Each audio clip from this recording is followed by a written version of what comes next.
Salut, moi c'est Paul. Cet été, je pars à la découverte des Hautes-Pyrénées, avec Aldo, mon sac à dos qui fait 5 kilos. Je pars de Cauterets et puis je sais pas vraiment où je vais. J'irai là où mon cœur me dit d'aller. Tracer mon chemin, au jour le jour, sans attente. Et puis, mettre le plaisir au centre. Hey, c'est parti ce matin. Le beau minimal. Et tu vois, hier, j'arrive de là-bas. Le col des mulets. Et les oulettes. Puis j'ai dormi là. Là, c'est vraiment magnifique dans la montée de la Hourquette. Tu peux vraiment voir le lac de Gaupe au loin. Puis la vallée de Gaupe qui se suit après. Et de l'autre côté, la vallée du Marcado. Ouais, c'est superbe. Puis la Hourquette dessous, c'est la deuxième fois que je la fais. C'est easy peasy, hein. Tranquillou.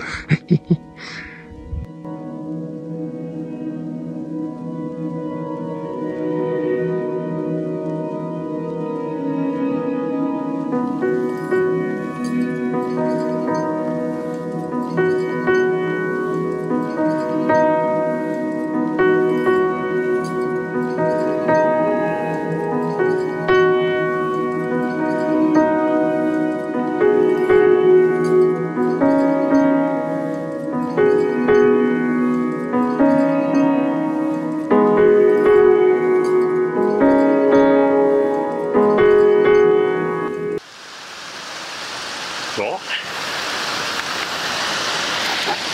on va remonter là-dedans.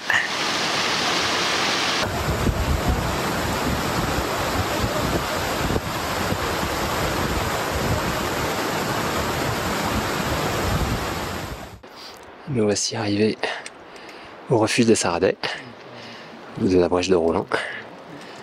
Et j'ai vu surtout le cycle de Garani. Absolument magnifique.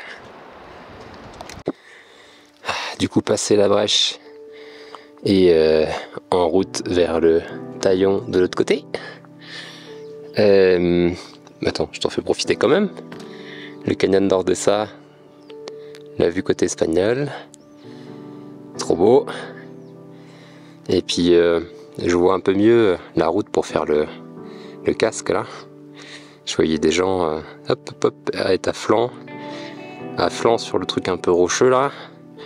Et puis monter jusqu'à à peu près là. Tu dois pouvoir monter après de l'autre côté. Et ben en les voyant, je me suis dit, écoute mon polo, tu vas faire le taillon. Bon, ça paraît peut-être plus impressionnant de loin que quand tu es dedans, mais je me dis, bon, il sera toujours là. Et puis je viendrai le faire avec des copains, ce sera plus sympa que tout seul. Voilà quoi. Je me sens libre, je m'adapte, j'improvise. J'accueille ce qui se présente, ce qui est là, ce qui fait la joie ou pas. Je m'ouvre aux possibilités. Je vois un sommet, et puis je me dis, ça a l'air chouette là-haut quand même, j'irai bien voir. Et puis j'y vais, tout simplement.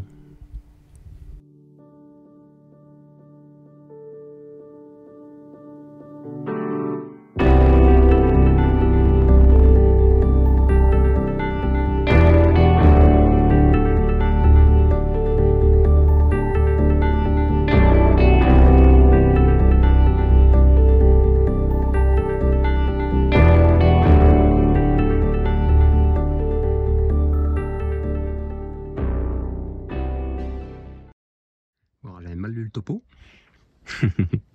Et pour aller au refuge Goriz, il faut bien que je passe par ce petit chemin un peu scabreux là qui me fait un peu peur, pour rejoindre ce col là.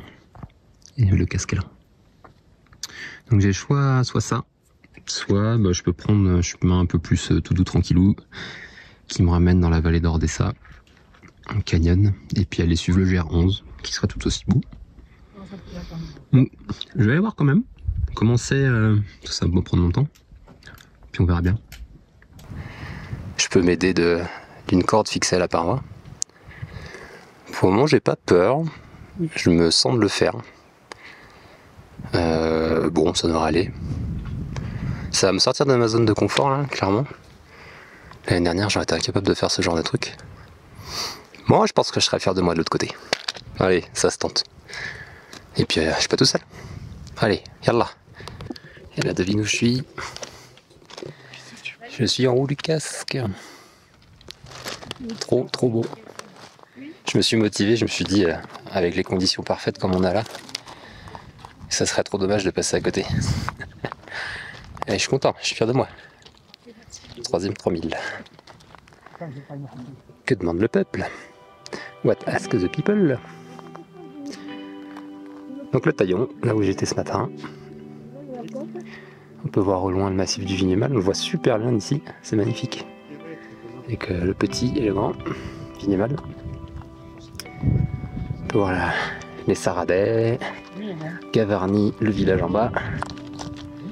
Le refuge des Espuguettes, la Roquette d'Alan qui doit être là. Ça c'est le pic petit et grand Pimenet je crois. Et puis tout le cirque de Gavarnie quoi.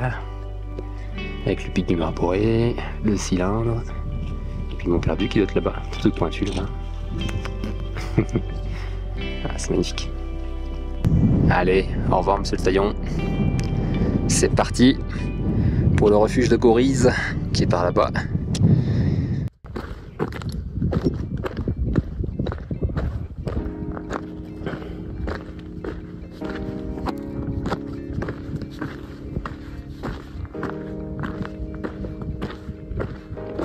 C'est dingue quand tu manques d'eau. Tout ton corps demande donne-moi de l'eau. Et ton esprit fait que d'y penser. Tu peux pas le chasser de ton esprit, c'est horrible. Ah, encore ça fait pas si longtemps, c'est peut-être 2 heures que j'ai pas d'eau. Mais il fait chaud. Je suis déshydraté. Ah c'est important l'eau hein. Putain. Faut prendre soin. Et puis bon, je vais me poser là pour la nuit, je pense, les 15 heures là, prendre le temps pour profiter de ça. Regarde comme c'est beau.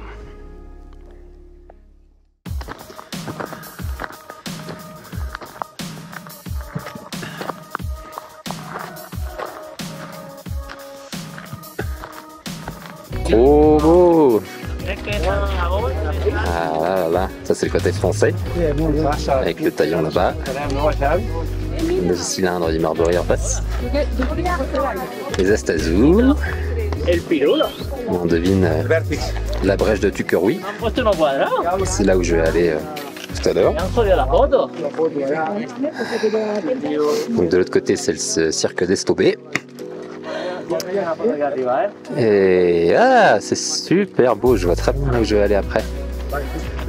Là-bas, le cirque d'à côté, ce sera le cirque de Tromouz. Puis on voit même le Vignemale là-bas, qui est un petit peu dans les nuages, tout au fond.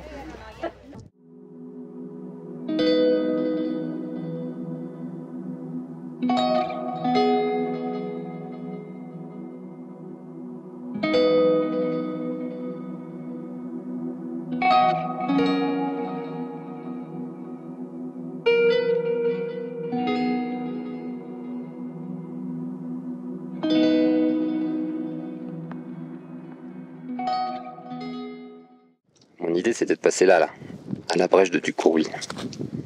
Et pour y aller, passer ça là. Fallait mettre les mains. Là c'est vachement abrupt. Puis la redescente est vachement abrupte ici. Donc je le sens pas trop. En plus tout seul là, y a personne qui va là-dedans. Là. Donc je vais tranquillement redescendre par là où je suis arrivé. Hop.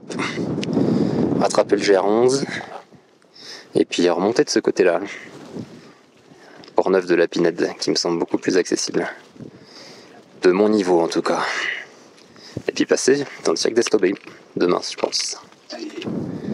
pense que je fais le bon choix parce que déjà je le sens pas, donc si tu le sens pas tu le fais pas. Et puis le temps a l'air de se couvrir un peu, c'est un peu moins beau qu'hier. Je n'aimerais pas me retrouver dans la flotte, dans du technique où je flippe, ouais. Donc c'est un peu frustrant de redescendre par là où je suis monté, mais bon, au moins ce sera cool et je vais profiter. Allez, ça me va très bien comme ça. Je découvre le sport national espagnol, le ski de cailloux. Voilà, tu descends comme ça. Hop, hop. Tu t'enfonces dans les cailloux, puis tu ne consommes pas trop. C'est génial ce truc. Ah, et de Bubus, là, ils l'ont fait en mode sprint. Ils ont descendu à berzingue. Ah, les andouilles. Bon, c'est beau en tout cas. Et en même temps, bah, j'ai plus de bouffe, moi. Enfin, si, il me reste 1 jour et demi, quoi, à peu près. Et je me dis, mais c'est trop, ça sera trop dommage que je m'entête à vouloir retourner côté français, alors que là, j'ai le super canyon qui s'offre à moi. Une petite descente cet après-midi tranquille, d'aller bivouaquer quelque part, et puis demain, d'aller à Torla, qui est un petit village tout au fond, enfin voilà, faut faire tout le canyon, quoi. Engagement, persévérance, courage. C'est aussi ça que je viens chercher en montagne. Aller au-delà de ce que je pense être capable de faire, tout en restant dans le plaisir et la joie. Je pars pour vivre des choses et en revenir grandi, pour ramener des trésors à la maison.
Alors que je suis en train de descendre ces petits câbles, je suis en train de comprendre un truc et j'aimerais te le partager sur...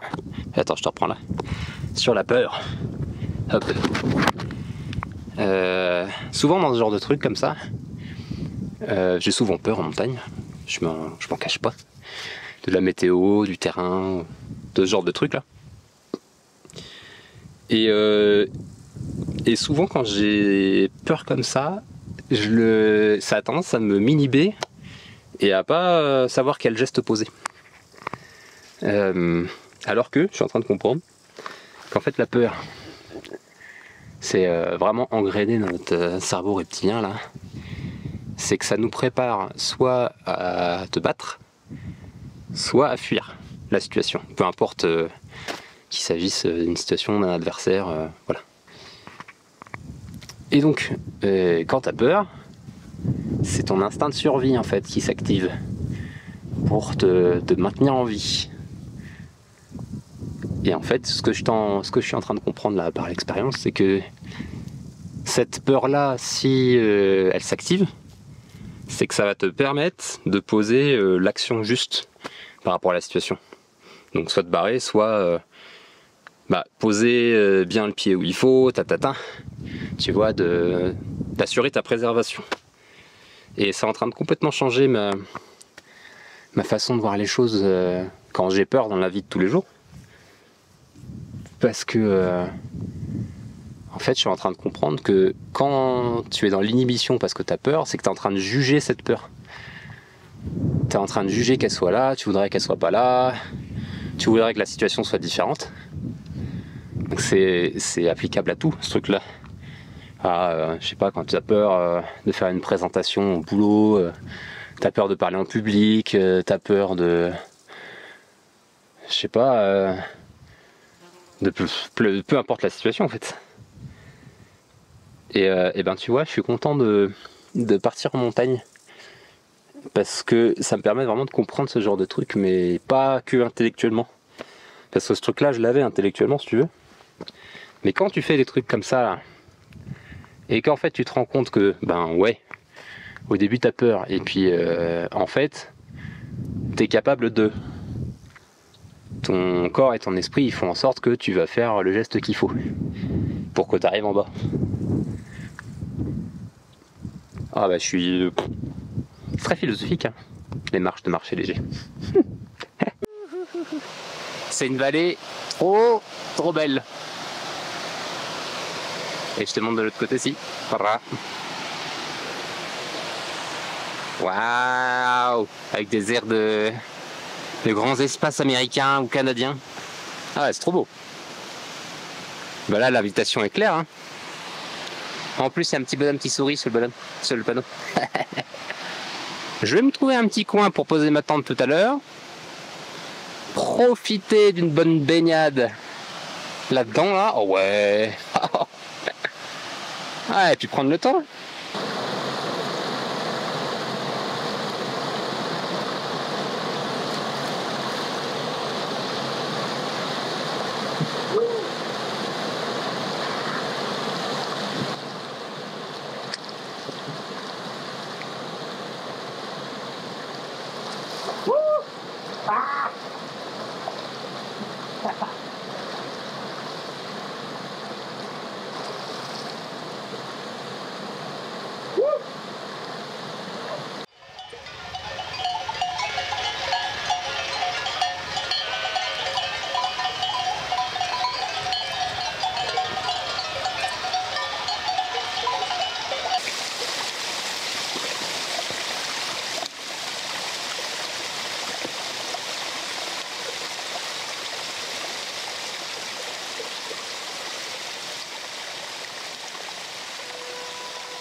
C'était pas de la tarte à désescalader ça.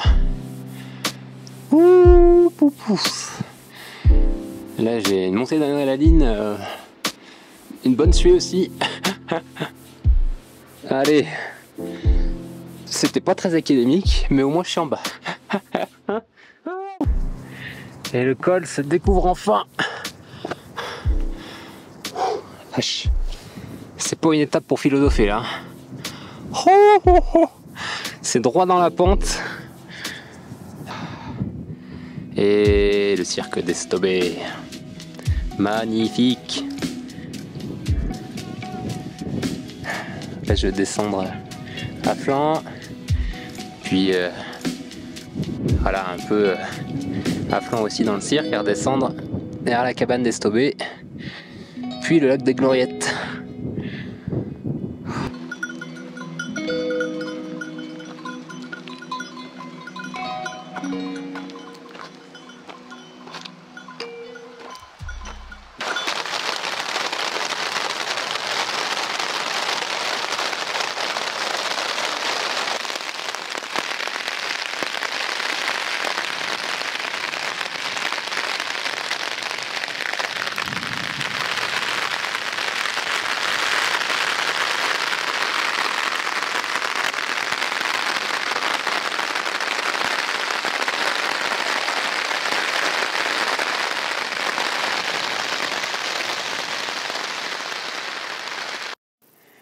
Me voici dans le magnifique cirque de Tromouse. C'est beau.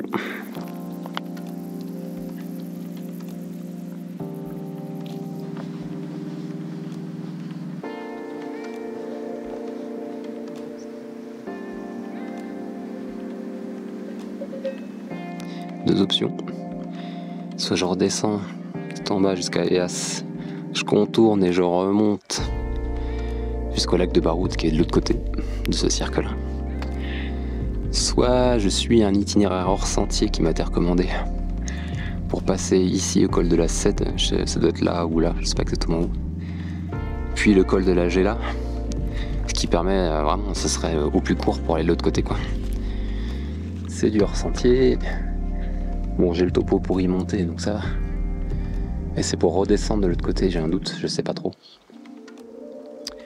Et puis il est 11h30, les locaux ont prévu l'orage à 14h. Enfin, ils m'ont prévenu, plusieurs d'ailleurs.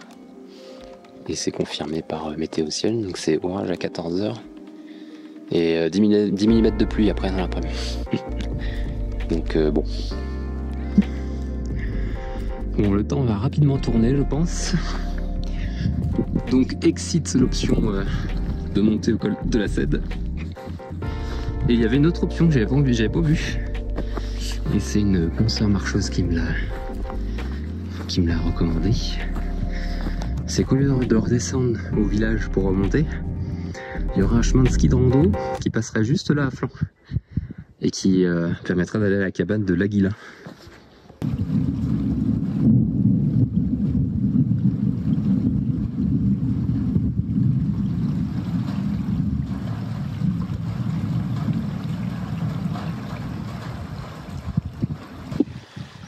Nous sommes le matin du 23 août et je me réveille avec une belle lumière ce matin à la cabane de l'Aguila que j'ai partagé avec une consoeur marcheuse qui est en train de commencer à monter là-bas. Et voici à quoi ressemble une cabane des Pyrénées. Ça ne ressemble pas toutes, hein, mais bon, celle-là est plutôt simple et rustique. Mais il y a tout ce qu'il faut. De quoi mettre 6 personnes qui se connaissent bien à l'intérieur pour s'abriter des intempéries et de l'orage.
Yo, je suis dans ma 3e semaine de marche. On est le matin du 29 août. Et je suis en train de marcher avec devant moi le massif des Posets. Avec le pic des Posets qui est juste magnifique. Un jour peut-être, j'irai en haut. Là, les conditions sont un peu plus difficiles que... Enfin, difficiles. Toute proportion gardée. Les conditions sont un peu moins agréables que les 2 premières semaines. Là, l'automne s'est invité un petit peu tôt dans les Pyrénées. Avec des premières neiges et des températures qui ont bien baissé. Moi qui suis frileux, on caille un peu les miches quand même. Hein. remercie les Pyrénées de me laisser passer. Il y a tant de choses à découvrir ici, dans ces espaces, hors du monde et hors du temps.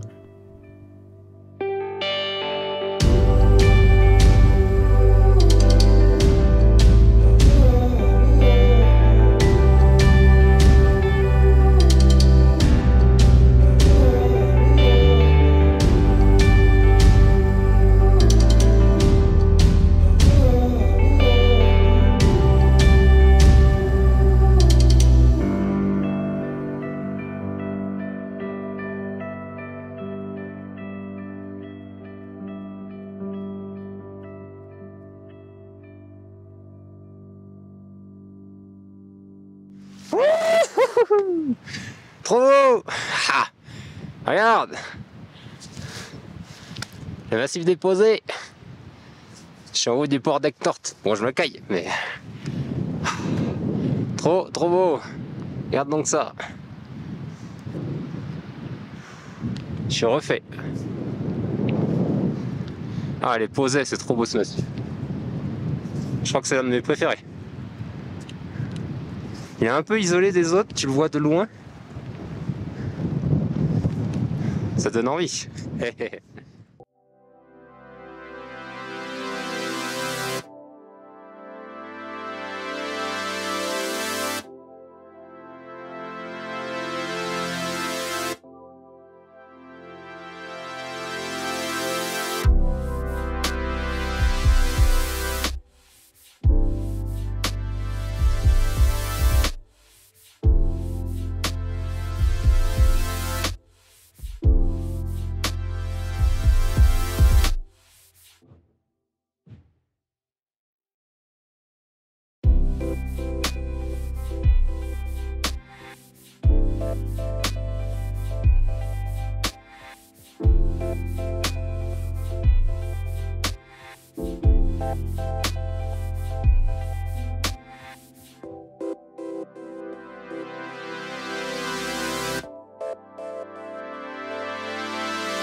Je suis à peu près à la moitié de l'ascension du col des Gours Blancs. Et je suis rassuré ce matin parce que il y a un peu de brouillard là-haut, mais les conditions sont plutôt bonnes. Il y a quand même du soleil qui perce. Donc ça le fait. Et puis je suis rassuré aussi parce que c'est le passage qui me donne le plus d'appréhension jusqu'au portillon quand même. Et je suis rassuré aussi parce que j'ai croisé deux mecs. Ben, un Français, et Anton, un Néo-Zélandais. Mine de rien, ça rassure parce qu'on sera pas tout seul là-dedans.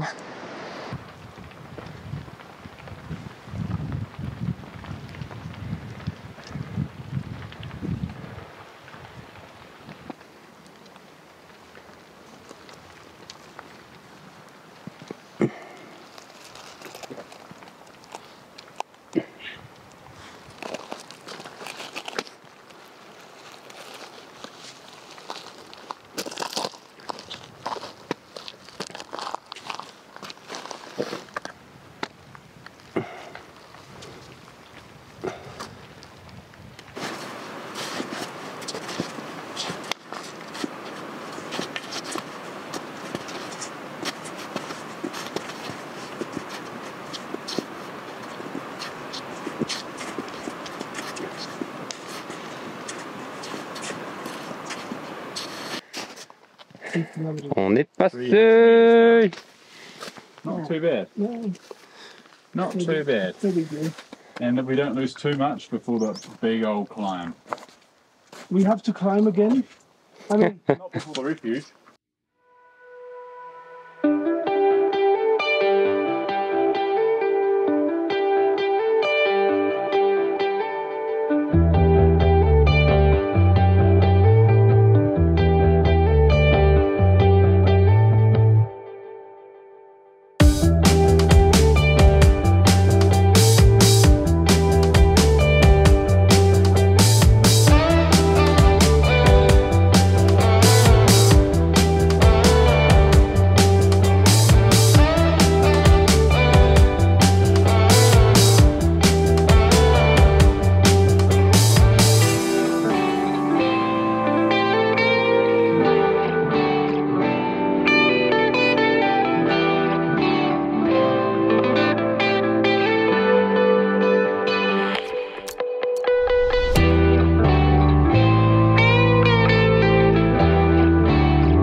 Qu'est-ce qu'il faut pour faire un film?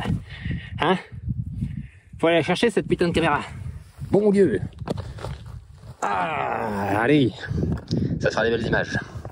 Inch'Allah.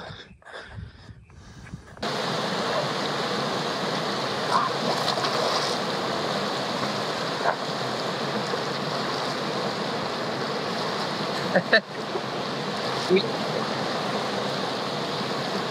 Oui. Ah, elle est bonne. Bouh! Pour cadrer le plan, je me suis assis sur des trucs qui piquent. Ça me pique le cul. Voilà. Juste pour que tu le saches. Tout ce qu'il faut faire pour ces belles images.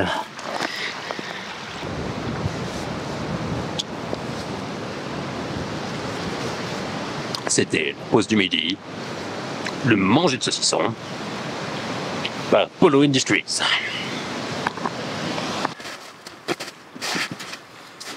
Cheese. Ah.